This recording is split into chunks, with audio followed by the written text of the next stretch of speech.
بسم الله الرحمن الرحيم كسو dhawaada shabakada Samcoders waa anigu Cabdi Abdullaahi iyo course ku saabsan GitHub iyo noocyada GitHub ka la midka ah sida Bitbucket waana kugu waajibin inaad taqaanid hadaa tahay software developer laba siyaabood baa ugu waaweyn oo ah marka koowaad inaad project-kaaga u baahan tahay marxaladihiisa inaad la socotid sidoo kalena teamka ka timaado aaba ku khasban tahay inaad taqaanid course-kan waxaa la socodsiinaya anigu Cabdi Abdullaahi in badanna isticmaalayay Gitka iyo GitHub-ka waxaan idin wadaagi doonaa insha Allah khibradeyda haddaba GitHub-ku waa inoo dambeeyay waa maxay Git-ku siisa banaanba waa version control system wax kala maaha waa barnaamij aad kula socon kartid project-kaaga marxaladaha uu marayo waynu u soo soconaa inagoo tusaale eegi doonaa waxa laga wada version control marka waxa maqlaysaa inta badan distributed iyo centralized waxa weeye project server saaran oo dad kala duwan wax ka bedelayaan marka qofkii wax ka bedelaba automatic serverka ay ugu dhacayaan hal meel baa laga maamulaa laakiin distributor waxa weeye sida Gitka kale u shaqeeyo project-kii wuxuu saaran yahay tusaale ahaan GitHub-ka kale oo aynu soo socono oo ah meel project-yada la geliyo marka qof walba copy ayuu ka sameysanayaa ama wax la dhaho clone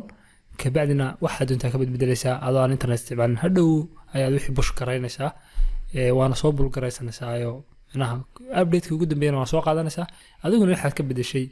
ma taqaanaa waad geyn kartaa marka bal Gitka ayaynu eegaynaa waxa kugu kaleefaya ama sababta Gitka ugu baahanta early days-ki ama barihii hore inta badan project ayaa sameyn jirtay project-ga waxa laga yaabaa inaa wax ka bedeshay marka xog hore oo project-ga ku jirta ayaa tuurtay xog cusubna ka soo darta sida darteed waxa laga yaabaa in folder-ka inta copy gareysatid magaca u bixisid oo tusaale my project haduu ku ah my project updated inta u bixisid kan dambe kii horena meel dhigatid haddana my project updated version 1 u bixisid kan ka sii dambeeya mar walba waxa u dadaalaysa waxa weeye inaad backup ka qaadatid project-kaaga marxaladihii kala duwan oo marayay sababtoo ah marka qaarkood features ayaa tuuri kartaa koodka qaarkood ama sixi kartaa kuwa badan oo ku soo dari kartaa oo kale marka qaabkeebaad ula socon kartaa wixii aad masaxday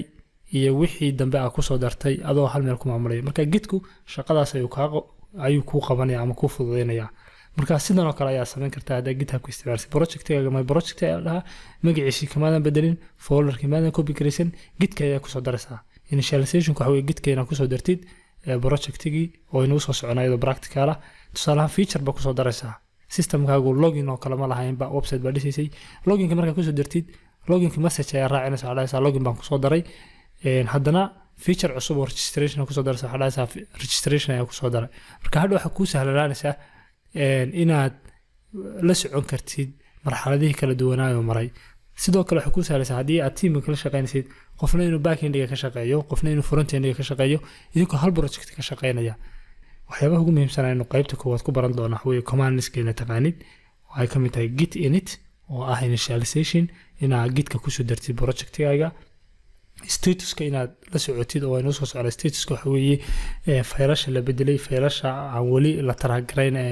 Gitku uusan ma taqaanaa ama lagu darin inaad ku dartid staging-ka faylasha oo wax staging la isticmaashaa different-ga u dhaxeeya file-kan ma taqaanaa inaad ogaatid markiisii hore iyo markan dambe oo waxyaabahaas oo kale commit-ku waxa weeye message-ki inaad screenshot ka qaadid أنا commit كهذا هو تاجنت screenshot قيب مريا commit battery screenshot أنا كقاعد project كاجي أو ميل كلا فايل كاجيسي هل فايل screenshot وكقاعد كرتا لا فايل وكقاعد كرتا مركا commit كوصل عنا يجيت log أو كوسه على سئنا دواتيد screenshot ده يجرب ميل كاجا صباحا حلية دي لسمية دي كيسمية وحيبها صولن مركا حينوجد جلدنا إن شاء الله سيدا لوجو صدره كمبيوتر كاجا يو basic commands كان عادي مهستين وبالله توفيق.